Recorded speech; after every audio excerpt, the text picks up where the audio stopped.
Welcome, everyone. On behalf of the American Association for Cancer Research, it's wonderful to have you here for our briefing, E-cigarettes, striking a balance between preventing youth nicotine addiction and helping current adult smokers quit combustible cigarettes. I'm Dr. Roy Herbst, Chief of Medical Oncology at the Yale Cancer Center and Chair of the AACR Tobacco and Cancer Subcommittee. It's my distinct honor to introduce Senator Dick Durbin of Illinois, who has been a stalwart champion of public health and medical research throughout his career in both the House and the Senate. Senator Durbin has long worked to protect children and all citizens from the harm caused by tobacco. In 1990, during his tenure in the House, he authored landmark legislation to ban smoking on commercial airline flights. In the current Congress, he is an original co-sponsor of the Tobacco 221 Act, bicameral legislation that would prohibit the sale of tobacco products to anyone under the age of 21. He has been a leading voice in Congress on the issue of e-cigarette usage among youth and has led many other legislative efforts to promote public health. A founding member and co-chair of the Senate NIH caucus, Senator Durbin has worked tirelessly to expand medical research at the National Institutes of Health. He has also championed medical research programs funded by the Department of Defense. His position on the Senate Appropriations Committee has allowed him to play a key role in advocating and advancing the recent historic funding increases to the NIH. For all his work, the AACR was honored to bestow its Distinguished Public Service Award on Senator Durbin in 2014. Senator, we thank you for your extraordinary leadership in public health and cancer research, and we are so grateful for your support of this very timely briefing. Please join me in welcoming Senator Durbin.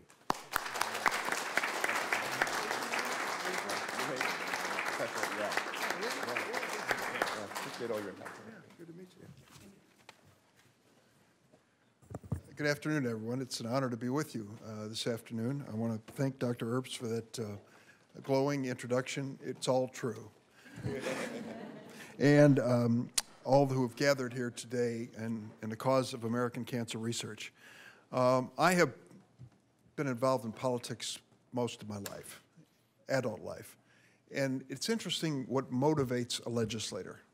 Why does a member of the House or Senate take up a cause? I mean, there's so many out there. There are hundreds, thousands of opportunities.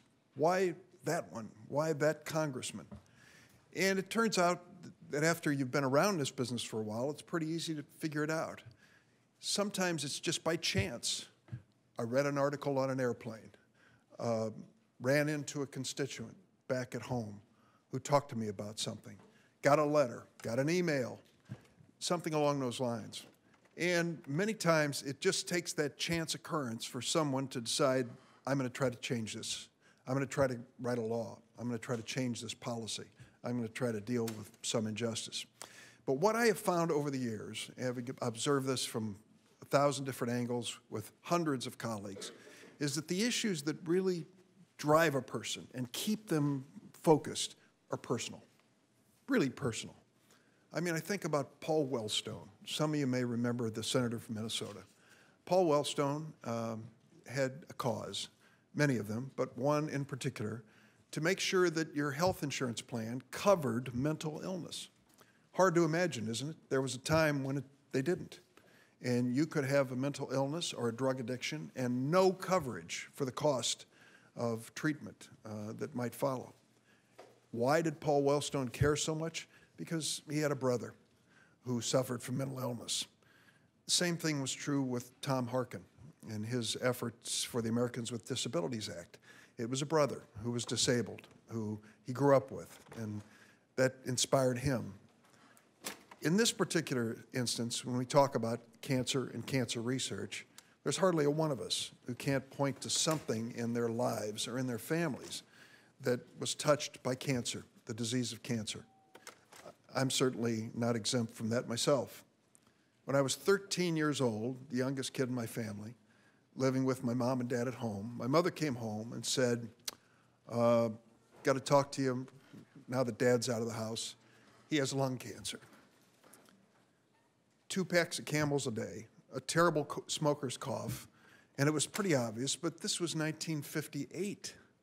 At a time when they were still full denial by the tobacco industry about the connection of tobacco and cancer. And Mom said he has a year to live. And I thought, oh my goodness, what's going to happen to me? What's going to happen to our family at that point? And then the second hit. She came back a month later and said, I've just been diagnosed with colon cancer. As a kid, you think it's all over. You know, what's next? She was a special person, an immigrant lady, and she said to me, I'm going to beat this. I'm going to live. Don't worry. I'll be here for you. She did it. She stuck around until I was elected to the Senate and was there for my swearing in. And she was that kind of determined person. That's my story. As you can tell, it still affects me, even to this day. And I'm sure each of you have something to tell as well. So I got involved in this, taking on the tobacco interest by chance. To eliminate smoking on airplanes was my first big cause. And it turned out that my concern about secondhand smoke was shared by the biggest frequent flyer club in the United States of America, the United States House of Representatives. And it turned out they were pretty sick of it too. And we passed a law banning smoking on airplanes. We did it in the House. Frank Lautenberg did it over here in the Senate. And it changed a lot of things. I didn't see it coming.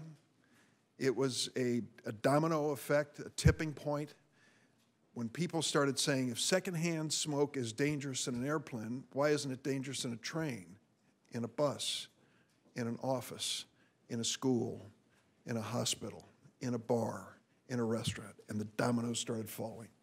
There was a time when you walked into a senator's office and there was an ashtray on the coffee table, and nobody thought twice about even asking. You just lit up if you had a pack of cigarettes in your pocket.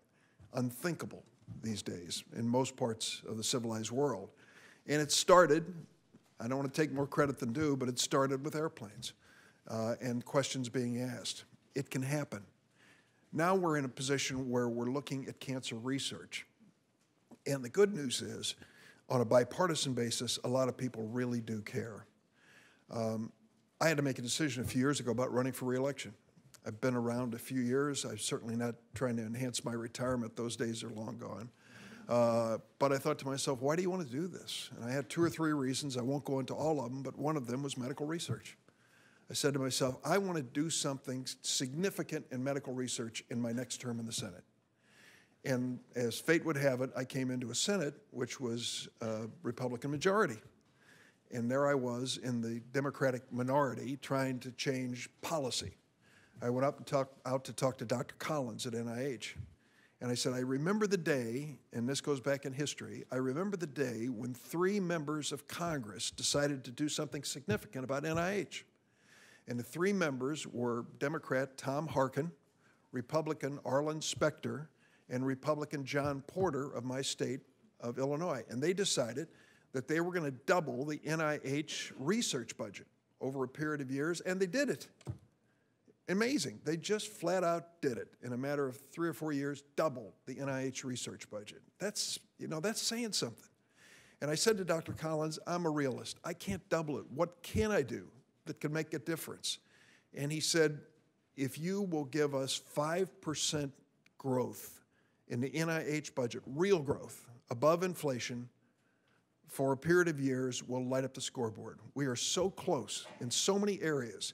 And the researchers need to have the confidence that the money's going to be there next year. So they don't wander off and take some other job. They stick with that research. And so we set out to do it. And my first stop was Patty Murray, bless her soul, who happens to be not only a close friend and a great person, but the key Democrat on the authorizing and appropriating committees for the National Institutes of Health. Patty, of course, said, I'm on board. Help you any way I can. Then I went to the lead Republican on the authorizing committee, Lamar Alexander, Tennessee. What do you think? I'm with you. Then came the key person from the appropriation committee, Roy Blunt. Roy is from my neighboring state of Missouri. Republican senator. We probably don't vote the same on anything. But I like him, and he likes me, and we have a friendly relationship. And I said to him, I'd like to work on NIH. And he said, well, there's a lot of things in that budget. I don't know if I can make that kind of commitment, so forth. And I said, I get it. And then I did something really sneaky. I went back. I grew up in East St. Louis, across the river from St. Louis, so I kind of know the territory.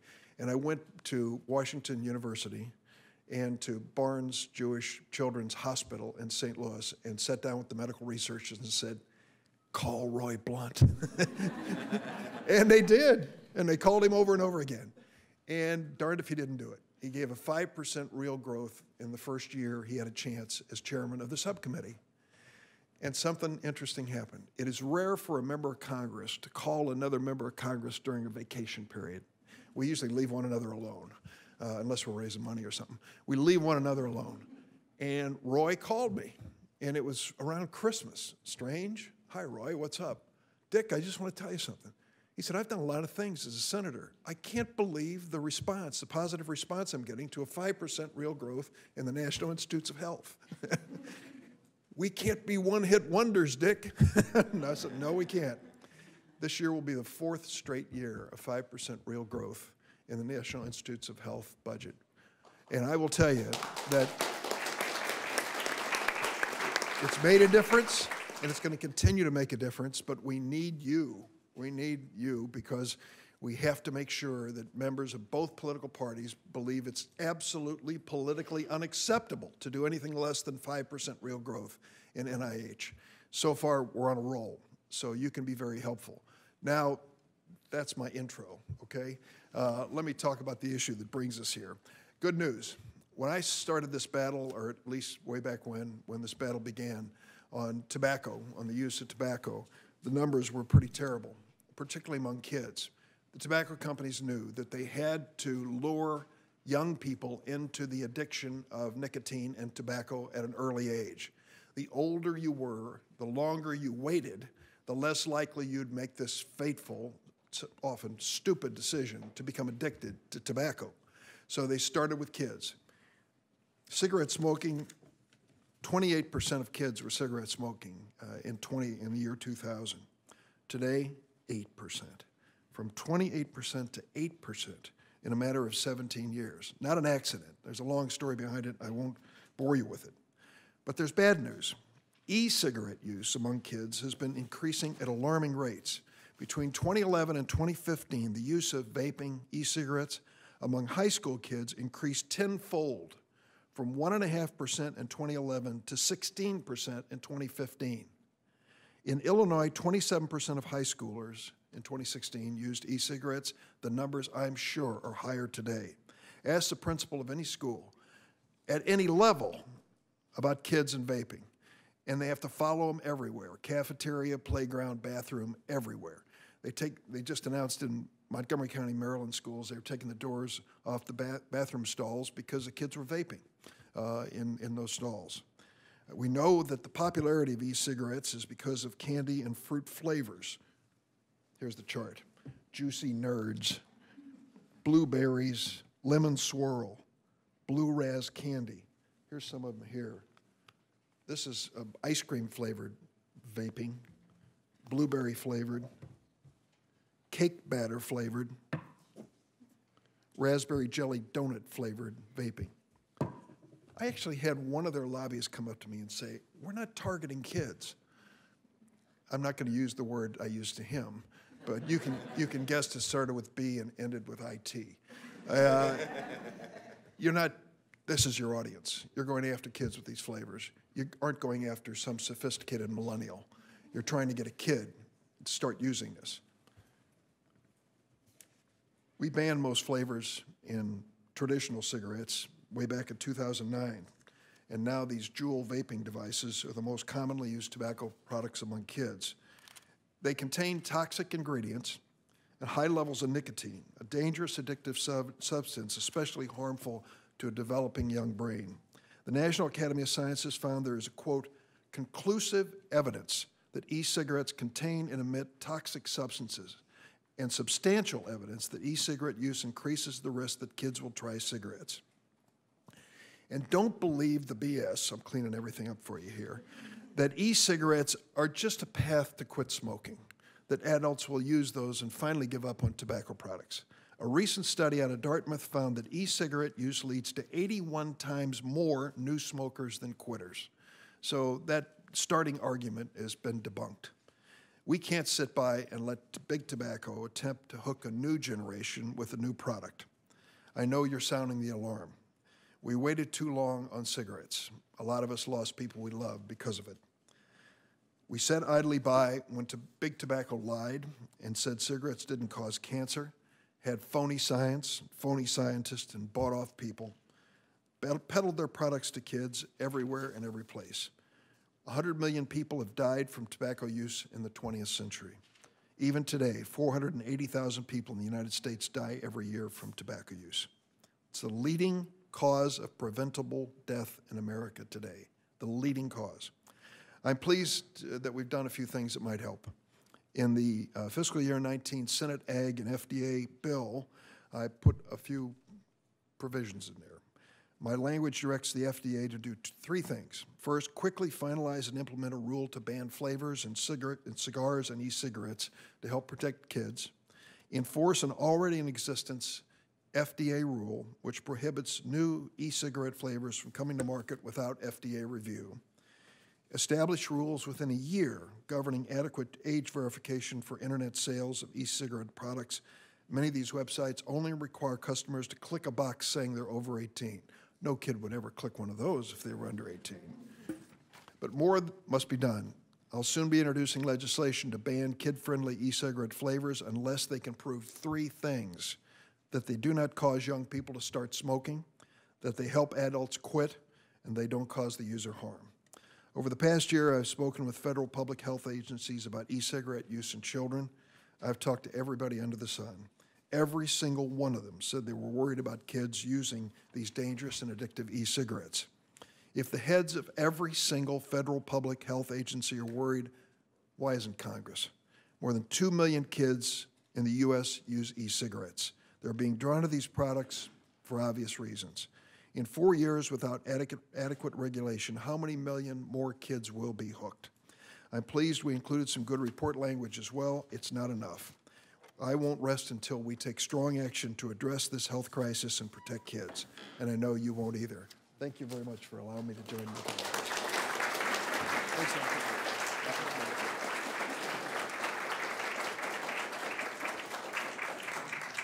Senator, before you leave, I just want to say that the money that you put towards the NIH have helped lung cancer enormously. And it's a different briefing, but some of the new immunotherapies and targeted therapy for lung cancer are only around now because of research over the last 20, 25 years. And it's still not good enough, but it's made incredible differences. So thank you for all your support.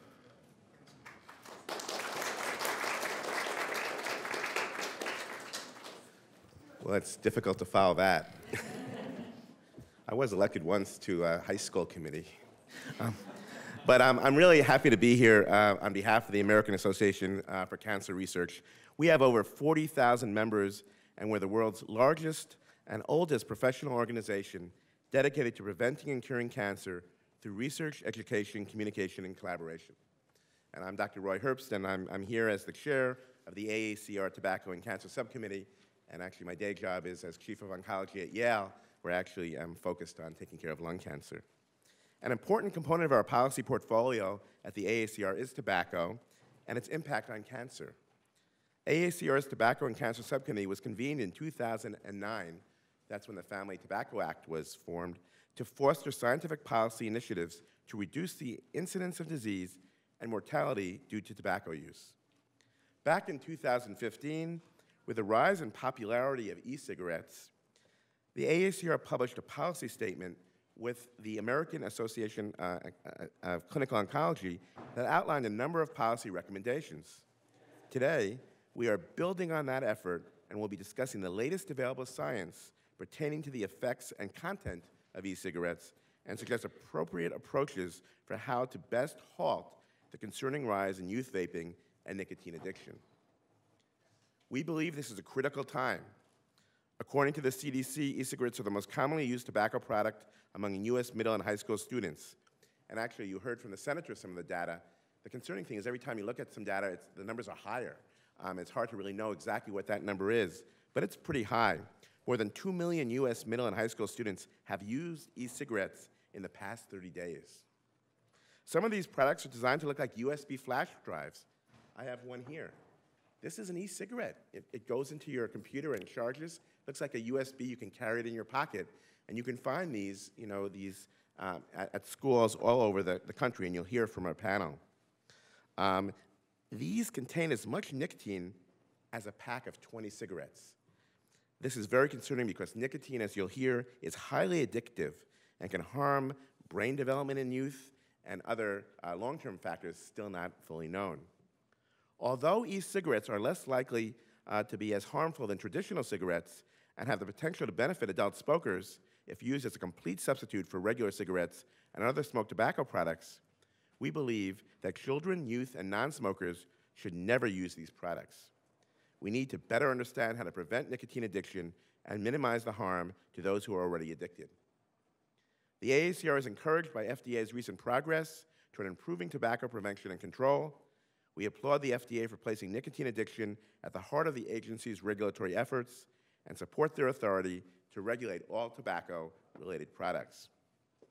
We are optimistic that there are many non-controversial policies that government can support that will reduce use of e-cigarettes and reduce harm from cigarettes for adult users, including eliminating these kid-friendly flavors and marketing. It is important to maintain, enhance, and exert the FDA's authority to protect public health.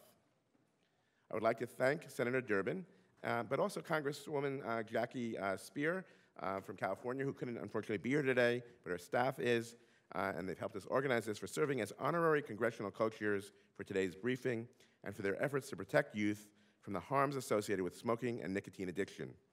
The AACR appreciates your work and commitment.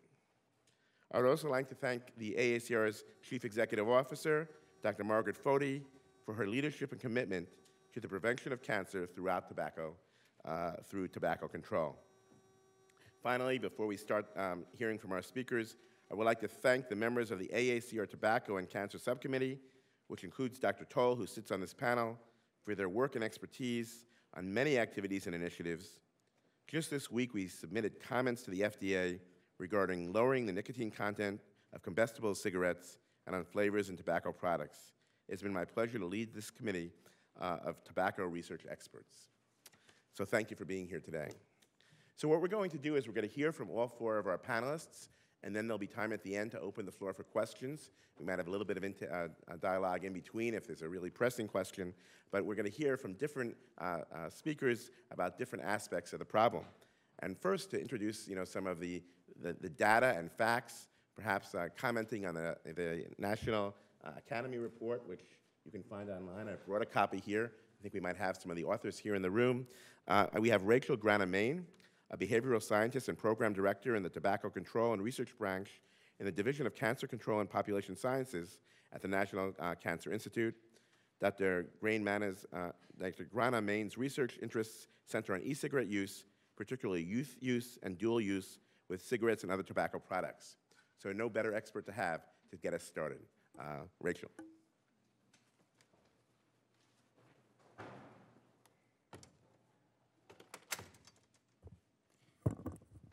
Thank you so much for this honor and this opportunity to contribute to this very important session. My talk will really focus on a few main points about the state of the science of these products and set the stage for the presenters to follow me.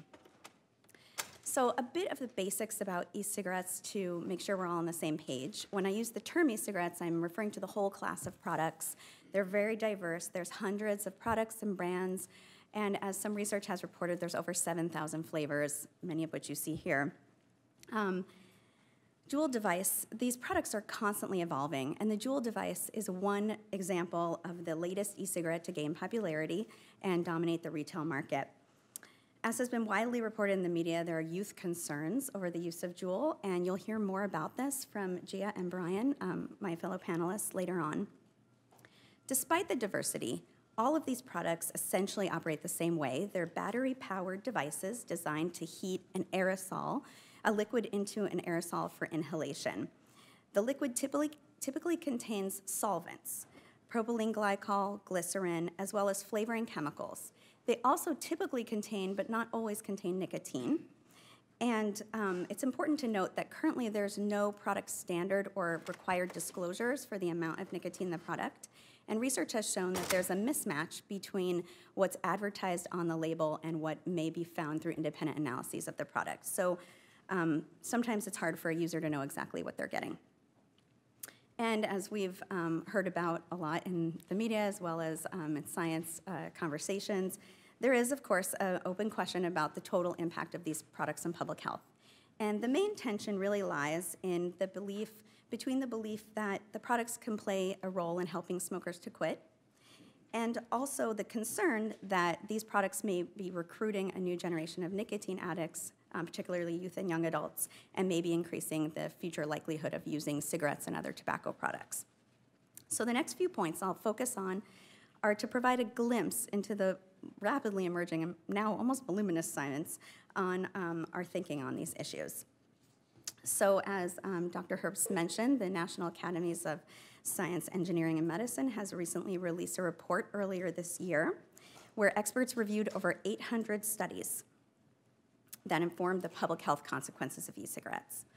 And one of the key findings is that contrary to many claims in the popular in society and from the manufacturers that these products really are very harmless and only expose you to water vapor, e-cigarettes do expose users and bystanders to harmful and potentially harmful constituents, such as formaldehyde, which is a carcinogen, and some metals, such as nickel. However, the report also concludes that on an individual basis, e-cigarettes expose people to fewer and lower levels of toxicants than would be through cigarette smoking. And the report states, as was noted earlier, that there is substantial evidence that complete switching from regular use of tobacco cigarettes to e-cigarettes would result in a reduced short-term adverse health effect. However, there's also additional concerns to be considered. There's a very large concern about these flavors in terms of the fact that flavors have often been approved for ingestion and deemed generally recognized as safe for that purpose, but there are not safety data on the inhalation of the products, of the flavoring chemicals. And some of these flavoring chemicals are known to be harmful when inhaled. Moreover, the e-cigarette aerosol is primarily composed of fine and ultrafine particles. What this means is that when they're inhaled, they can be inhaled deep into the lung and circulate in the body, thus potentially putting a user or a bystander at at increased risk for cardiopulmonary events. And research is showing, that's also documented in the report, that there's an association between exposure to the e-cigarette aerosol and increased cough and wheeze in adolescents and potentially exacerbation of asthma symptoms. But an important contextual point is that the exposure to these chemicals and these potentially harmful constituents and their effects are highly variable and can be differ depending on the device that's used, the constituents in the liquid that's put in that device, the settings, like how hot you're heating the aerosol for inhalation, and then how long and how intensely the person uses the product. So those are important things to remember. And due to the relatively short time frame that the products have been on the market, we also have more data on the short-term health effects and not a lot of data on the long-term health effects, such as would be needed for determining cancer risk. In terms of who's using the e-cigarette and why, we, of course, heard from the Senator and Dr. Herbst about the high youth rates. And actually, the prevalence of youth is higher compared to adults. Recent data shows that about 3% of adults are current users of the product, but up to 12%, about 12% of youth are current users of the product. And this has risen quickly, as was noted earlier, from 2011, 1.5% to almost 12% in 2017. And e-cigarettes are actually the most commonly used tobacco product since 2014 among youth, which is extremely concerning. As our Surgeon General's report in 2016 noted, nicotine exposure not only causes addiction, and there's no safe level of nicotine exposure to an adolescent, but it can harm the developing adolescent brain. But now, to talk a little bit about the main reasons that youth use the product versus adults, adults often cite that they're using the products to reduce their harmful consequences of smoking or to help them quit smoking.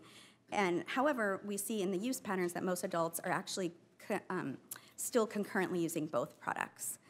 And Dr. Toll will address the evidence pertaining to adults and smoking cessation, some of these issues after me.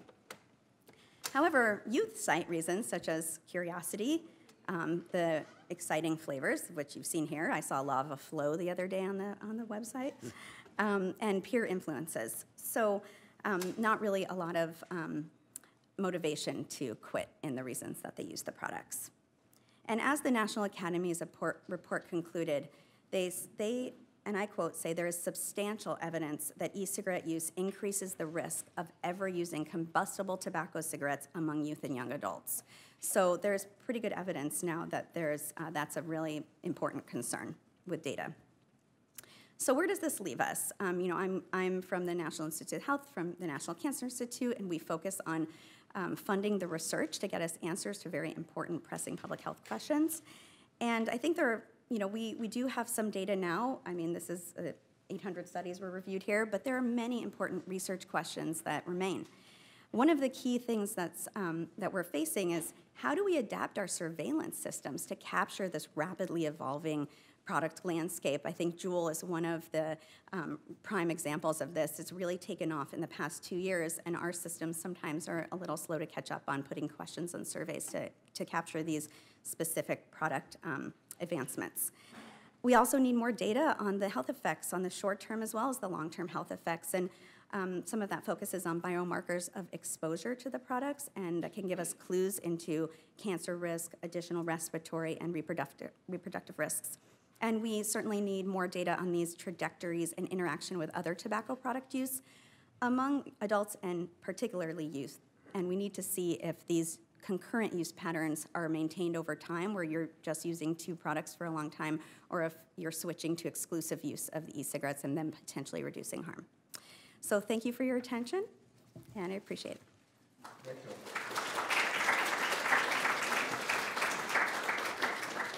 Before you sit down, I'll ask you one question. In your role at the NCI, you mentioned how quickly the field is changing, and you do have funding at your disposal. How are you using that with the academic community, with some of the other stakeholders, to try to answer some of the questions that you're mentioning here today?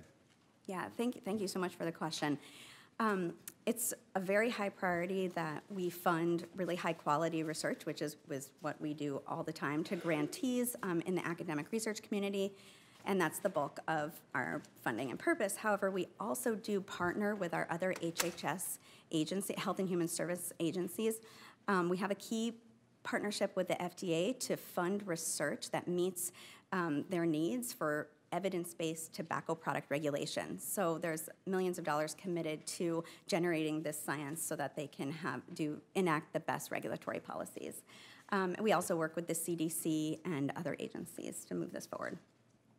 Thank you. Thank you. So we'll move on, and actually she was mentioning this report, this consensus study report from the National Academy of Medicine, and actually I see Dr. Stratton in the back, who was the director of the study, so we can have some more questions on this at the end. Now, as you heard, I've got this down now. Now, as you've heard, we're going to hear from Dr. Ben Toll, who's going to tell us a little bit about nicotine addiction and what we know about e-cigarette use in current smokers. And it's really a pleasure to introduce Ben, who serves on our AACR Tobacco and Control Subcommittee, my former colleague at Yale. He was instrumental in the development of current guidelines for tobacco control and e-cigarettes by the AACR, ASCO, NCI, and other leading organizations. Dr. Toll is a licensed clinical psychologist, a professor of public health sciences, co-director of the lung cancer screening program, and chief of tobacco cessation and health behaviors at the Hollings Cancer Center and the Medical University of South Carolina. He specializes in the treatment of tobacco use disorders, alcohol use disorders, and improvement of health behaviors. Ben, thanks for being here. All right, thank you very much, Roy. I'd like to also, of course, thank Dr. Foti and the association, and of course, Congresswoman Spears and Senator Durbin. So I want to talk about addiction to nicotine in general. I can tell you that I run a very large service to help people quit smoking, and most of our smokers have started smoking in their teens, and they are now in their 30s, 40s, 50s, 60s, 70s, 80s. So it's very clear that when you start in your teens that you continue. So there are many in the public health community that are concerned about vaping. I get questions, people love to ask me, well, doesn't vaping cause smoking? And my answer is, well, it's complicated. So the rates of youth smoking are in fact falling, and the rates of youth vaping are in fact rising. So there's not a one-to-one type of a relationship. So this is a Juul, which is the current market leader in e-cigarettes. And I'm going to show you, so this here is a pod in this, and this is called juice. And so this is what you have to use an e-cigarette. So I've got two sons. I have Tyler, who's 10, and Dylan, who's 13. They're my pride and joy, for the record. And we were playing soccer a month or so back, and my younger one, he's 10, went to go to the bathroom behind a shed in my son's sister middle school, and he said, Dad, come here. And so I thought there was an animal back there or something, so I run back there, and there's all these Juul pods that are behind a shed at my son's sister middle school. So I turn to my 13-year-old Dylan, and I say, what are all these doing here? He says, Dad, like all the 8th graders Juul, and about a third of the 7th graders do. I was shocked. So these are 12 and 13-year-olds, and it's troubling. It's very troubling. So it brings us to the question of, and Gia's going to talk about this too, it brings us to the question of what do we do about youth rates of vaping? And there's concerns about flavors like gummy bear and cotton candy, which obviously are marketed towards youth. I think as intelligent people that we can say that these are clearly marketed towards youth and that we should be limiting access, and that maybe we want an age of 21 for these products, because if you set the age at 21, then 18-year-olds use it. If you set the age at 18, then maybe 14-year-olds use it. So what do we still need to know? Do these products help smokers quit? I can tell you, in my practice anecdotally, I've got several smokers who have switched to an e-cigarette. Does it mean that there are currently 0 clinical trials for Juul for helping people to quit smoking? A part of the issue is that that the FDA, Center for Tobacco Products, and I just want to preface this by saying that these comments are not meant to be critical. They're more meant to be directive as to what we in the scientific community feel could be a good direction. So as part of the FDA, Center for Tobacco Products, there's a new standard for new products, and it's a public health standard because tobacco is an inherently harmful product. A less harmful product could be helpful. So there should be new studies that are funded to look at, one, are these products helpful for helping people to quit smoking? 2, are they safe? Now, we've learned from the tobacco playbook that although we want the industry to prove safety, we also want independent scientists to prove safety. I think we all know that Big Tobacco testified and said that their products were safe based on their research, and we all know that they were lying. So yes, I do want Juul to fund safety studies, and I also want independent scientists to fund safety studies. Currently, the FDA has a very rigorous process where you need to get push through a lot of paperwork and spend probably a large quantity of money to do a study of a Juul or an e-cigarette to quit smoking, and we feel that it might be helpful to bring back some of those regulations for the independent scientists to allow them to conduct that rigorous clinical research on both quitting and safety. Now, we as part of the AACR have suggested that for current smokers that we should be pushing approved products. That's the nicotine patch, gum, the lozenge, Chantix or varenicline, and Zyban or bupropion. We feel that that's really our best option. We are not saying that we want smokers to use these products. I think that the takeaway is that we want them to use an approved product, and that we want there to be new studies funded to test these products on both safety and efficacy. And last, I'd like to say that as far as young people go, it's really important that we limit the appeal of these very appealing products, and that we set appropriate age limits, and that we have appropriate types of restrictions. Thank you. I'm staying here. So Ben, we have a lot of staffers here, and certainly we have to influence the FDA a bit. Besides that, what would be the number one thing that you would want to see to keep these devices from youth? Something that it seems so personal to you, of course.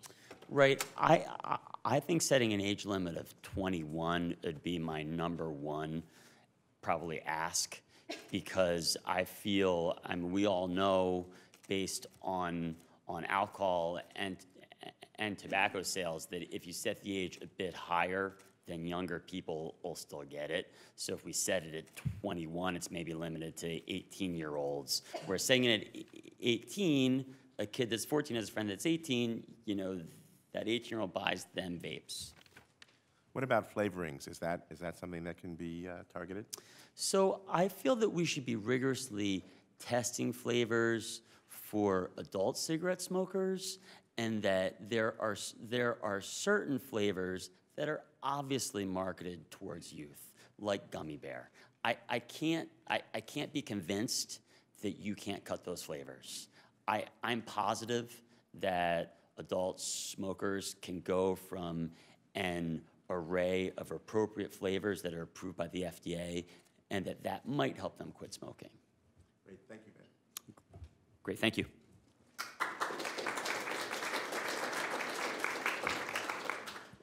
Well, I don't know who reads The New Yorker here, but you're going to hear a little bit about The New Yorker now, because I'm really thrilled that we have our next speaker, Gia Tolentino, who is a staff writer at The New Yorker, whose recent work includes an in-depth look at Juul cigarettes, e-cigarettes, among teens and young adults. Ms. Tolentino's writing has also included an in-depth look into literature on the millennial generation, as well as on the changing cultural understanding of sexual assault. She worked previously as a deputy editor of Jezebel and was a contributing editor at the Hairpin. She's attended the University of Virginia on a Jefferson Scholarship, served in the Peace Corps, and received a Master of Fine Arts degree in fiction from the University of Michigan. So it sounds like you embedded in this culture, and you're going to give us a little bit of a taste of it. So Oh, yeah. Very much looking forward to hearing your remarks. Thanks, you guys, for having me. So maybe 5 months ago, I started researching and writing a long magazine feature about the rise of vaping, the reinvention of smoking, and specifically the rise of Juul. And one of the reasons I was interested in writing about this was that this is a product that's, as our panelists have said, it's become ubiquitous in certain circles. I was seeing it among my friends in New York who were all former smokers who had switched. I knew from my friends who taught high school that it was everywhere. And the market share was growing at this unprecedented pace, and yet there was almost no thorough, substantive reporting on what this vaping phenomenon, both among adults and young people, actually was.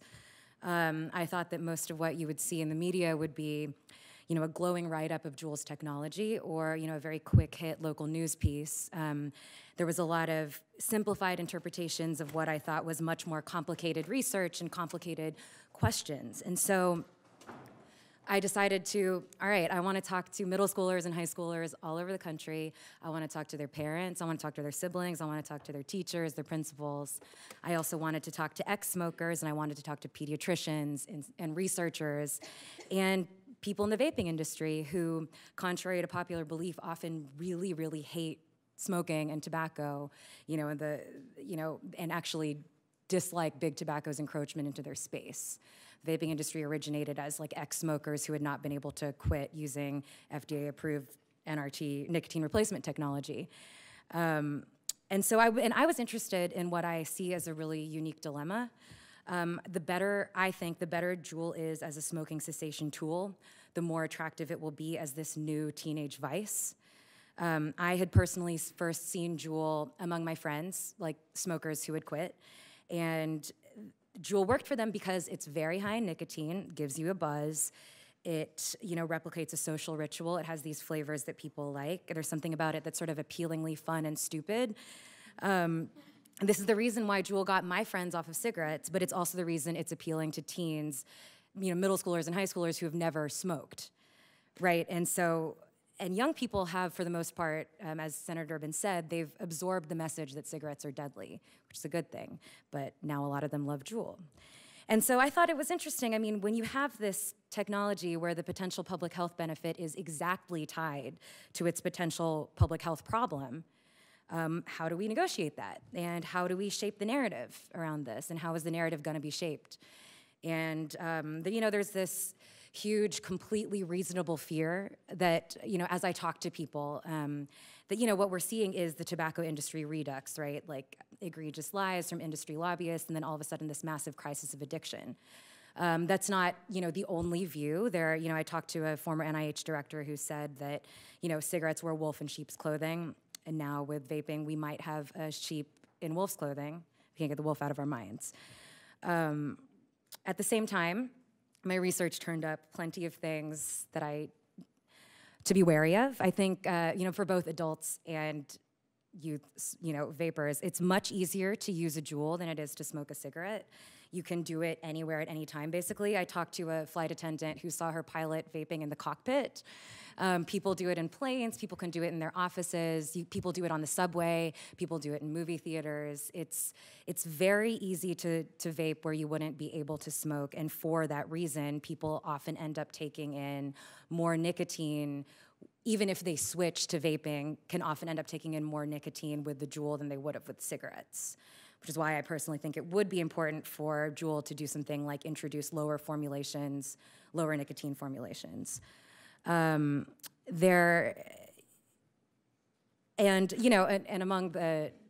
among particularly affluent teenagers spending money, it's like most of the reports we've seen have been, in upper middle class suburbs, mainly white. Among these kids, and I talked to them everywhere, then like New England, the Midwest, Texas, the Southeast, Hawaii, juuling is as much of a feature of life as the iPhone, and it has been that way for a year to 2 years. There's an active resale market among, kids in middle and high schools. There are also cheaper models like Fix and Sarin and other things that are becoming more popular. And these kids all think cigarettes are disgusting, like I said, but they love Juul. And the product has spread in this viral way, both in real life and in social media, and with a feedback loop between the two. If that makes sense? And so, someone will bring it to a party, and kids will be like, oh, what's that? They'll try it a few times. They love it because it's good social media content. It's performative. Nicotine feels good, and it's very addictive. And then they buy one, and soon, often enough, they're regular Juulers. And that's how it happens. And so after talking to a bunch of kids for several months, I started to think that Juul, it both addresses and feeds this larger epidemic of anxiety among young people and a way of living life that's extremely performative. Like, I really can't overstate the degree to which Juul and social media are intertwined. And young people already historically overestimate the percentage of their peers that do sort of party-associated activities like drinking and smoking. And with Juul on social media, it becomes this inescapable thing. It becomes this thing that is continually just on teens' radar. I happen to think that Juul's official advertising is pretty boring and bland and age appropriate, but it doesn't matter. Teens, I think our inability to regulate social media is one of the larger problems facing society today. And with most Juul advertising is effectively what teens are doing to each other over and over all day through like memes and Snapchats and selfies. And a lot of that is beyond regulation, and that's where a lot of the Juul advertising in effect is. Finally, I want to say, teens aren't stupid. Many of them understand that Juul, even if it is safer than cigarettes, is a problem for their age group. Even teens who have picked up the Juul habit, they know that it's not good to develop an addiction, even if it's safer, safer than cigarettes.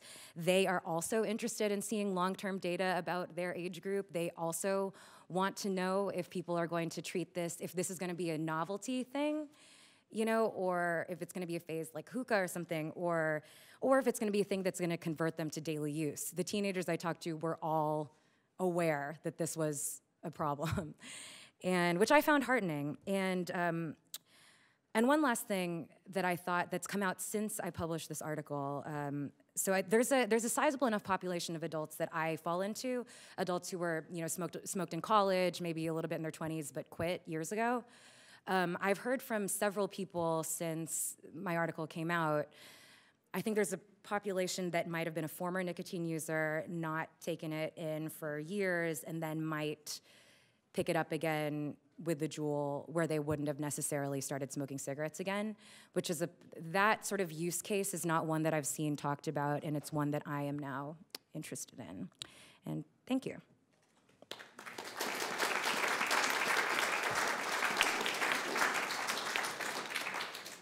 That's quite an experience, and for anyone who hasn't seen the article, I would recommend it. But let me ask you a question. There used to be you read about these vaping conventions, and people get together in vape fests. Some of the old devices, the Blue, used to have electronic chips so people could interact. What's the social value of this? Do you see kids and young adults and others getting together to do this as a hobby, as like a way to entertain themselves? So those vaping conventions, like what you would see with people with like big clouds and like the tank vapes, as Rachel was saying, those, there are many different kinds of vape. That's sort of more related to the sort of genesis and the origin of the vaping community, which is a lot of sort of ex-smokers with sort of a sort of steampunk machinist vibe about their lifestyle. But it is a similar, Juuling does have a social value because, as I think we'll hear next, an attraction of teens and adults, honestly, to something like Juul is you can just, you can like do it and just blow it into your shirt. And so the surreptitiousness of it is attractive to teens who are trying to act up during class, right? And so just the act of it being something that you can sneak, being something that, is an action that you can record on your phone and put on social media, it has become this sort of performative currency the way that you might see a video of like a teen shotgunning a beer or something. It's this sort of performative, cool, kind of openly stupid but funny social thing. And so, but again, this is something that I thought teens were very aware of. They were aware that this is in itself kind of ridiculous, and in itself it's kind of a construct to have like Juuling be cool. Yeah. Thank you very much. Thanks.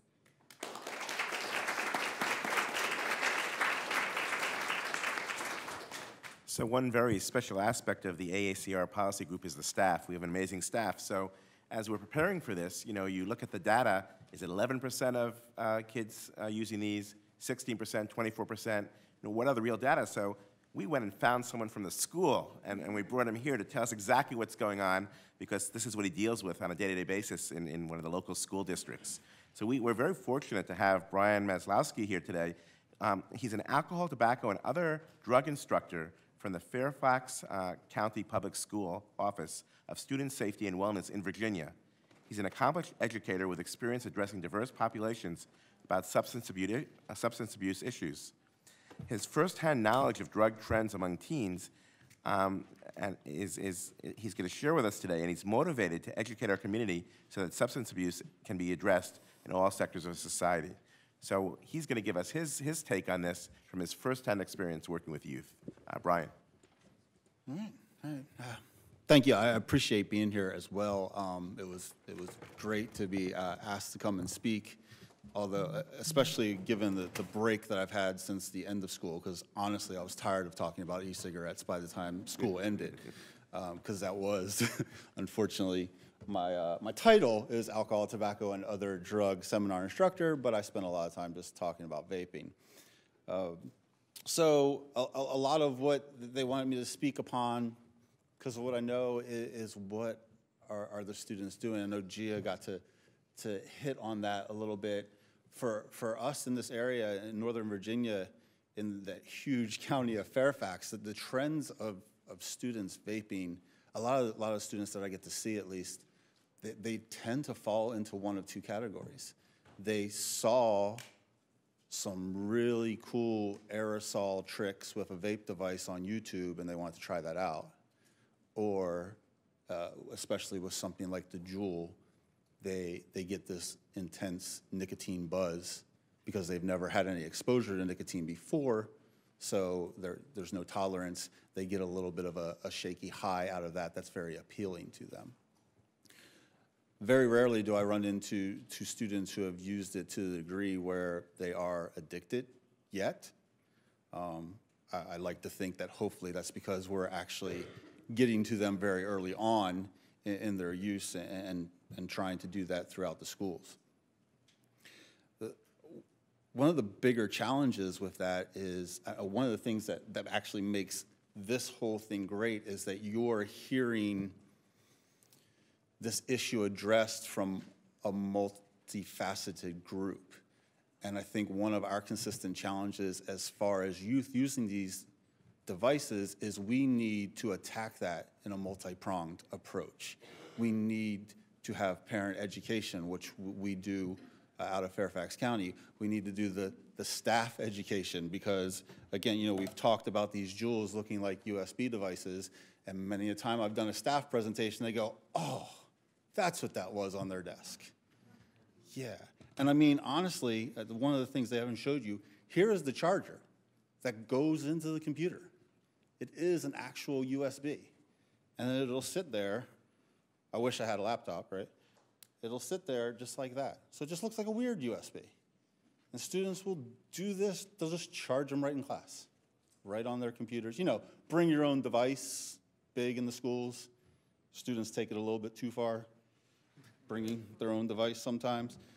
Right? But we need to do that. We also need to have some of this oversight with vape shops. There's too many stories of students who, they're underage. Maybe they get charged $10 more. Right? They give their ID and they're 17. They get it back. Here's your device. Right? So it has to be approached from all different aspects because this access, this availability too many times is a big reason why it's exploded in the way that it has. I know that we're dealing with teens who have maybe not very good impulse control or not polished decision-making skills just yet. But that lack of access would also help them kind of run through it without, you know, they'd give it that chance to think about it maybe, not necessarily have it. So I think those are some of the things. We also deal with the parental idea of it's not my child, right? And so it's very hard to get a lot of parent education out there as well, which is fine. I don't know very many parents, children, so I'm not going to argue with them, but it's very important maybe to take the stigma away of what that means because their kids are around it, right? They're being exposed to it to their friends. And if we don't have parent education that goes along with this, who are the kids talking to when they get their information, right? Other teens who are, I think as Gia alluded to, they're doing their own YouTube advertising for a device, right? So that's where they go. So we try to provide the education seminar in the county. For the other drugs, we actually have a suspension intervention seminar that's 3 days long. We used to actually do a tobacco, one-day tobacco-only seminar, but as we've talked about already, tobacco rates go down, and we started just as those popped up, we'd meet with them one-on-one. With vaping being considered a tobacco product, tobacco violation in the schools, we now continue to meet with those students one-on-one, and it just becomes quite repetitive.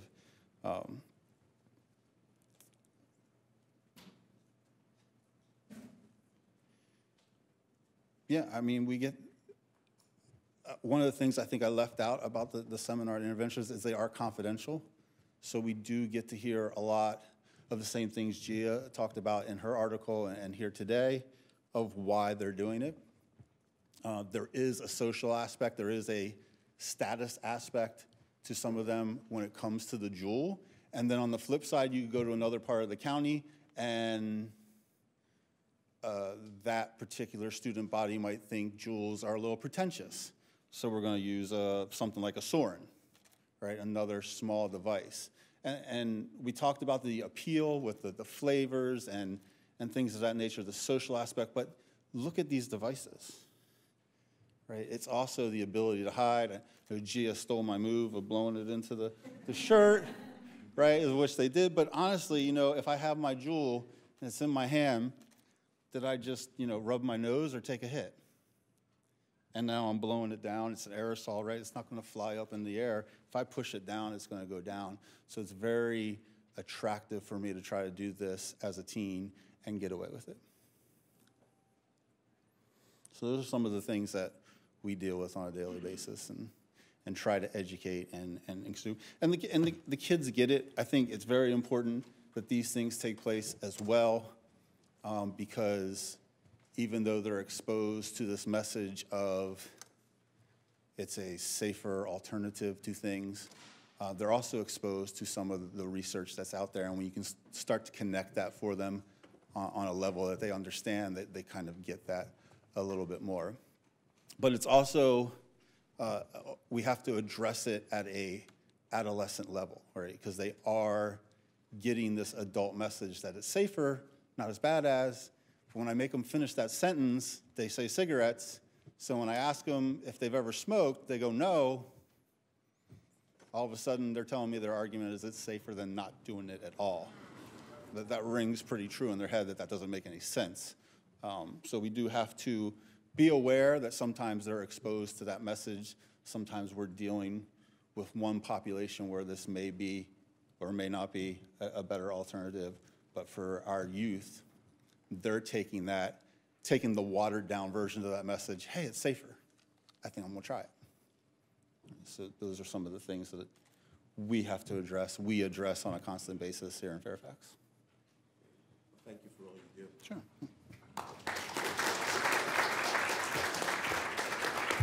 Let me ask you two questions. The first is, you mentioned... Two questions? Yeah. I'm giving you two. You're special. All right. You know, you're directly on. You're on the front lines. This is what happens when you put baby in the corner. Okay, I got you. The first question is, where do you get your research? So you have to learn about all these different types of drugs, but let's just focus on e-cigarettes. Mm-hmm. Do you go to the Academy report? Do you read this? Do you read online? Do you read the New Yorker? How are you learning about this? Or are you learning about it from your experience with the kids, or a little bit of both? Yes, all of that. Yeah, we get we get a lot of those stories from the kids. It's a funny story about this. This came out towards the end of January, I believe, and I stumbled upon it, I think, a couple days after its release, and I was like, oh, this is great. I'm like, this is going to be my comprehensive resource, make sure I'm giving out the correct information. I downloaded it. I sent it to my personal email because I figured I'm not going to read it until the weekend.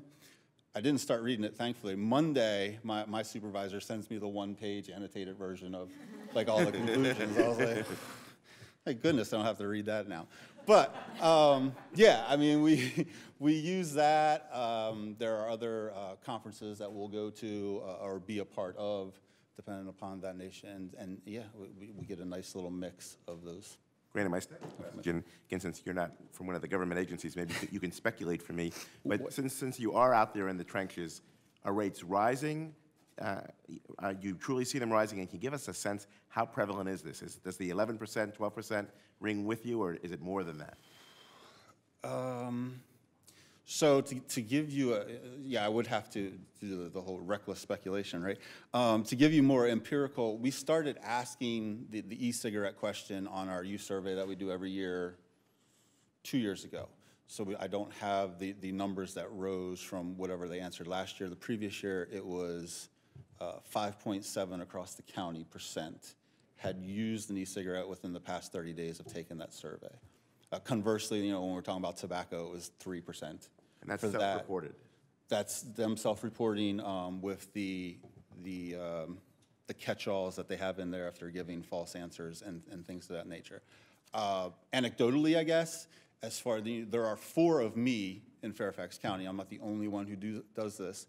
I would say we saw maybe a safe estimate would be 3 times as many students for vaping than we did for all other drugs in our seminar. So it was a huge explosion this year, especially at the high school level. What do you do if you find a student vaping on campus? Well, I don't. They just get sent to me. They get sent to you? Yeah, But they thankfully. Or I get to go to them. But generally, it's part of our student rights and responsibilities, basically a student handbook. So we're kind of built into the discipline system.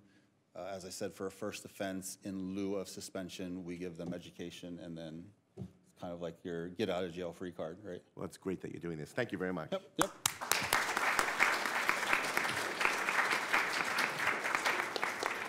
So we've been here for about an hour, but I tell you, it's gone so fast because we've had so much good discussion from the panelists. But now I want to give the audience a chance to ask some questions. So there's a microphone in the back. If you could come up and introduce yourself, and you know, I'm sure there must be some questions from some of the staff members here. This is such an important topic,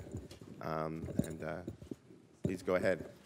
Thank you so much for presenting. I'm Jared Warwood with Senator Hatch's office. I just wanted to ask, you talked about how when teachers or other people do catch people using e-cigarettes, you're like who they send the students to. Do you feel like teachers across the nation, I know that you are with Fairfax County, but do any of you feel like across the nation there's the proper resources in schools for that sort of thing when they do recognize that e-cigarettes are used? I'll say, so this is one of the things I was curious about when I was writing. So I tried to talk to people in school districts in lots of places, and I will say that there is a lot of, I don't think that schools everywhere have caught up to what vapes are, and I think there's also a lot of confusion about what's exactly in them, and it's hard to tell. I don't think teachers can tell the difference between tobacco vapes or between nicotine vapes and weed vapes. I think there's lots of confusion, but I did hear from every school district I talked to. Like there was one outside of Chicago, in Highland Park, where they were an anti-drug community group was holding informational sessions at the school for parents and teachers, and they were like getting 400 attendees, like at a random evening session. So I think that the interest is fierce, but resources have not caught up, was mostly what I was hearing. Yes, please. I would just to add just locally too. I know Alexandria, Arlington, and Loudoun have similar programs to what we run. So at least on this immediate region area, there are similar resources available for those districts. Great, thanks. Anyone else want to comment from the panel? Yes. Hi, Casey Capoletti with the Academy for Radiology and Biomedical Imaging Research.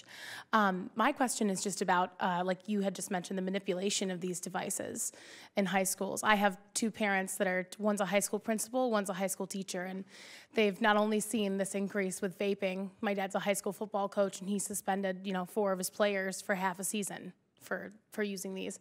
And now not only are they seeing this increase in using these devices, they're seeing the manipulation of these devices to be used to smoke marijuana and to be able to, get away with it more easily at school and on campus. So if you just can speak to that a little bit.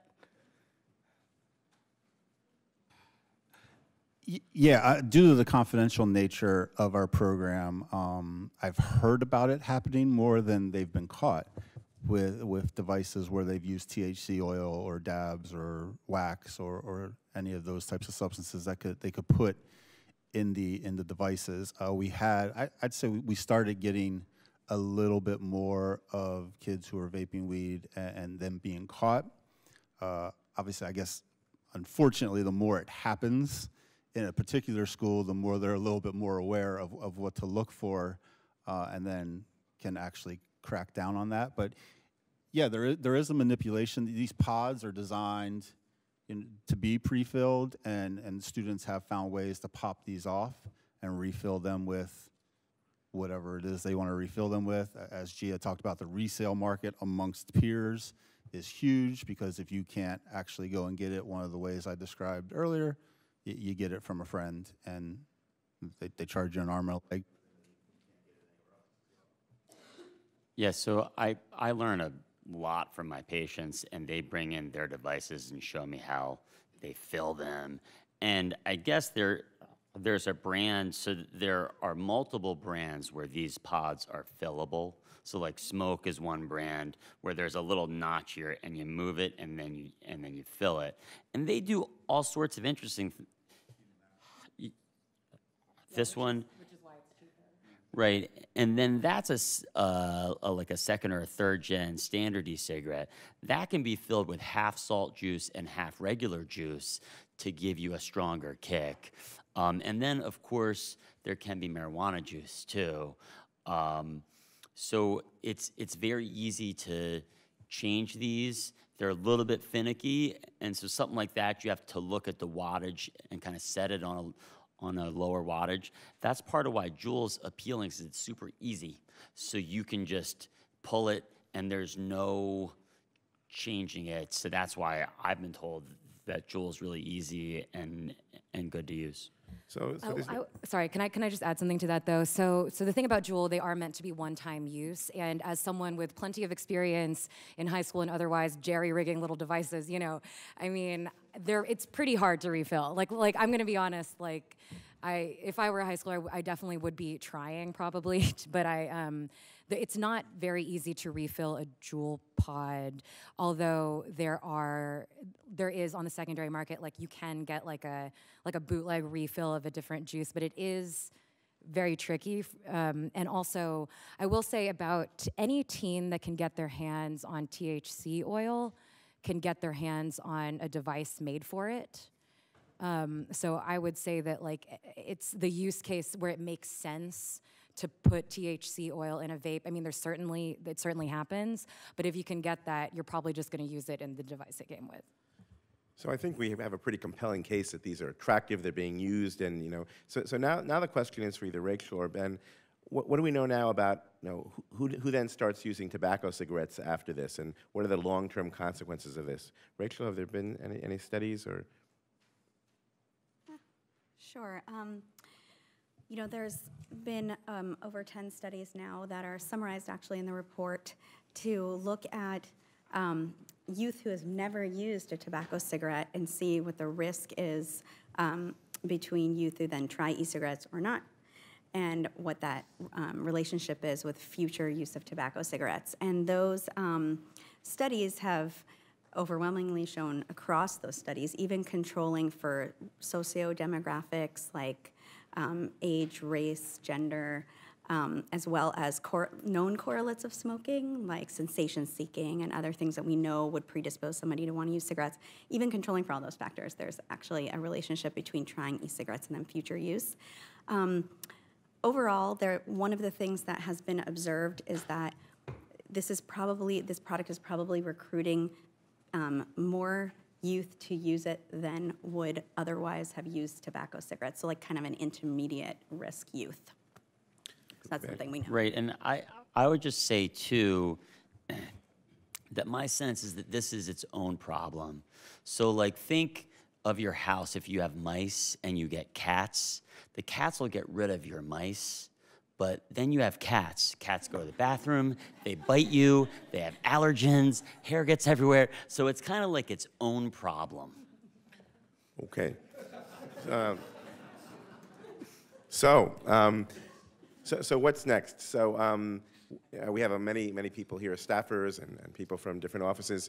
The FDA does have the authority to regulate this, but it's not for a couple of years now, right, Rachel? When does the regulation kick in, the deeming? Well, they currently have authority over the products, and I'll just give a little bit of information, and if anybody else, maybe Ben wants to chime in, but what I think you're referring to is that there's been a postponement of the requirement to submit a pre-market tobacco authorization until 2022, I believe. But there's a immediate age restriction that went into effect with deeming that restricts the sale of the products to youth under 18. And there's other requirements that may be occurring in the future. I guess one of my questions for Gia, Roy, would be, you know, I know that you said during your talk that there's no way to restrict the advertising through social media, But as an intelligent person, I can't think that there's no way to do it. I mean, must there, I mean, there have to be some ways to try to make these products less appealing. Thoughts? Well, I think those are two separate questions, making the product less appealing and regulating individual social media posts. I mean, again, like I said, I think this is a problem that is intersecting with pretty much every other problem in our political society. Like it is actually like social media is designed to be to some degree beyond regulation. It's like individual posts can be pulled down, but they have to be individually reviewed. And so, you know, unless like if Instagram, like, you know, Instagram could have a rule where you can't have, you know, if you see someone that looks like they might be a teen doing something that might be illegal, then you pull that down. Like the company is not built to or structured to or has any desire to do that. And it's the same with YouTube, Snapchat, I mean, things that are meant to disappear, right? So, you know, if it were possible to regulate, like we can't regulate hate speech, you know, we're not regulating teens, you know, doing vaping gifts. I do think in terms of making it less appealing, there were things that I jeweled while I was writing the piece because I was like, am I gonna get addicted to this? And luckily it did not appeal to me, even as a former smoker.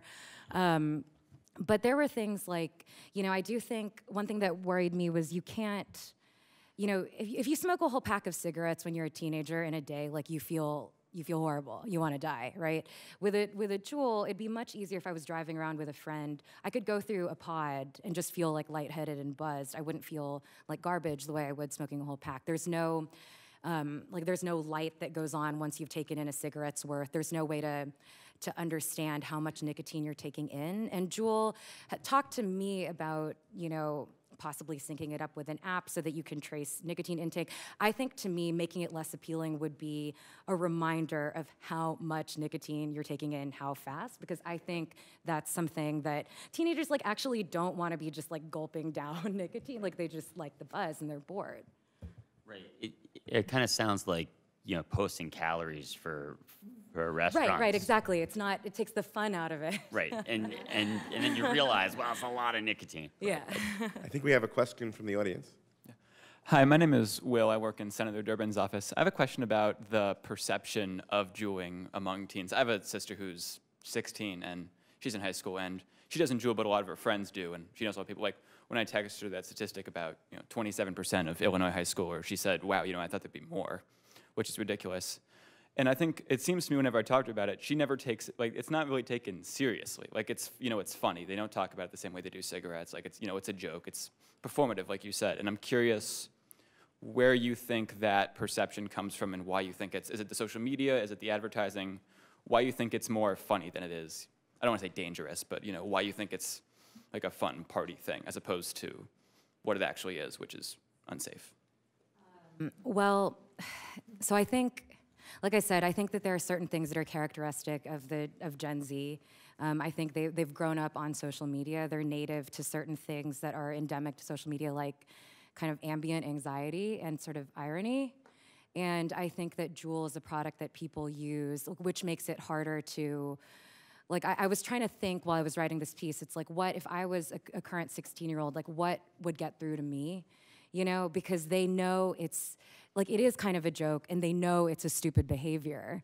But because they know it's a stupid behavior, it's a joke, right? And so there's this thing where, you know, so the reason why Juul feels like that is because there are like huge meme accounts on Instagram where they'll have many more followers than the official Juul account, where it's just Juul memes, like SpongeBob memes about Juul, and you know, like videos of people doing Juul Wolverines where they'll put like 4 in their mouth at once and like blow out huge, like it's this sort of overtly dumb, bad, but funny thing for them. And so I think that makes it, like, at a surface level, it does block off some of the recognition that, you know, this is like a burgeoning nicotine addiction for many peers.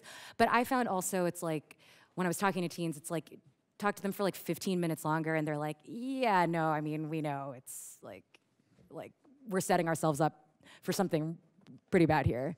But I think it's just because Juul is so inextricable from social media, the way that teenagers interact with it is formed by like those sort of affective conditions. Great. Thank you. I've also found, like, students will actually talk about the absence of concrete information that are negative about this being a reason to keep on doing it until I find something negative about this, right? Which is completely opposite of the way I grew up. The unknown was enough to keep you away from something instead of continuing to do it. And so then I think they couple that with the perception of, like we talked about, hearing that it's a safer alternative. I mean, if I go to the other side of my job, kids will swear up and down they won't ever do meth. But man, they took an amphetamine-based Adderall for no reason because they thought it would help them, you know, pass a test, right? So I think their perception of this is a prescription, this is medicine, this is not going to hurt me no matter how many I take, right?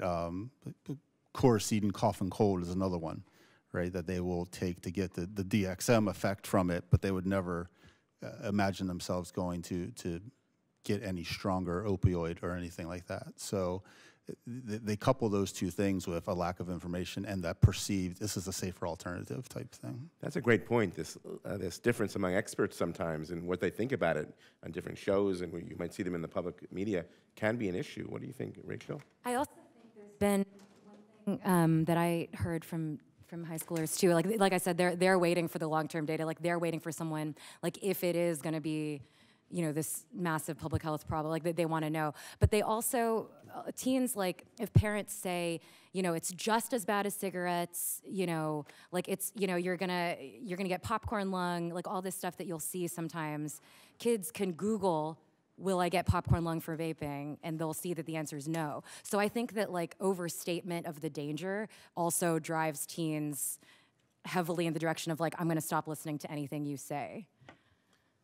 Rachel, did you want to say something? Yeah, I was just gonna quickly add that this is an ripe area for research, that we have studies going on to look at youth perceptions and what actually is leading them to try the products. But one of the things about the messaging that I think is important to point out is research does show that youth don't really understand nicotine addiction. They poorly understand addiction in general, and then when we ask questions about what does nicotine cause or does it cause cancer, they both overestimate sometimes risks from nicotine addiction and underestimate. So one thing we do know from a lot of good studies is that youth really don't understand addiction and nicotine very well, and that's a problem. We have time for one last question. Hi, I'm Sean Ajiboye from the American Association for Dental Research. I just had a question about dual use. There was a study from BMJ earlier this year that showed that people who use both e-cigarettes and cigarettes, after about a year, they either are still using both or they drop their e-cigarettes and you're using their cigarettes. So how does that help you, how does that make you think about the potential public health benefit when it seems like the beneficial circumstance of complete switching is pretty rare? And then do you have any stories or data about why people drop their e-cigarettes and go back to their cigarettes? Like what is it that's unappealing about e-cigarettes to current or former smokers? Thanks. Ben? Yeah, so I'm very concerned about dual use. I've seen this in my practice. I've of course read that research. I think it'd be a terrible end to the e-cigarette story if it just helps a smoker get through their day at work to go home and smoke. That would be a really, really bad end to the story. Unfortunately, there are no appropriate clinical trials to show if a Juul or say a third-gen vape helps a smoker to switch completely and stay switched. That study has not been done yet appropriately. I have colleagues that are working on some studies that kind of speak to it, but it's just really hard to conduct those studies now in this country. I know that there's a really good trial that's happening in New Zealand now, and I'm very curious to see what happens there. But we really need new research to get the answer. I'll just add that you're bringing up a really important public health issue, which is that most of the adult triers are not completely switching, and there is very good data showing that even low level of smoking over time, 1 or 2 to 3 cigarettes a day over time, still poses very high risk for cancers and then particularly cardiovascular disease. So really, if these products only function to sustain a lower level of smoking, that is not going to be a health benefit. Great. Well, thank you very much. I think we're at the hour. Let me just make a few concluding remarks. I think we've made it quite clear here that these kid-friendly flavors are trouble. Jessica took my visual aids back, but I think we all saw that it clearly is marketing to youth, and that's concerning. And the FDA needs to be supported in its efforts. That's our view, to maintain its authority to regulate all tobacco products based on scientific data and public health standards and concerns. And then we also have to push to get the authority to the FDA as quickly as possible to regulate these products and pre-market reviews, so that new products coming out are being very carefully analyzed as to what their components are. And, and certainly there are many congressional staffers here. We have to help the FDA ensure that they maintain its authority to do this. I think that's important. And also push them to accelerate their actions, especially in the areas we heard about today, the appeal to youth, the flavoring, and prevent kids from using this. And all of us have to talk to our representatives, those that have kids or see this in the school, parents and teachers and others.